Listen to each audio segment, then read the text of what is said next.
Labels are fine, but making people curious about filling in some information gaps is a better way of getting them interested in a new piece of media.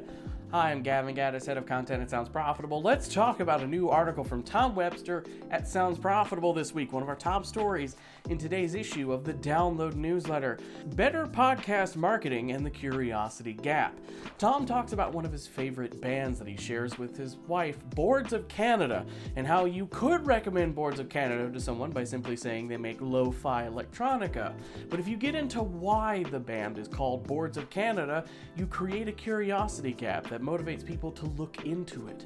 Boards of Canada is called that because the band is based on the unreliable, wavery synths of 1970s and 1980s educational PSAs produced for schools and widely distributed by the Film Board of Canada.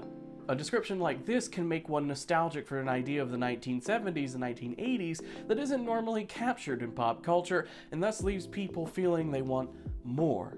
Now imagine if your favorite podcast could be recommended that same way.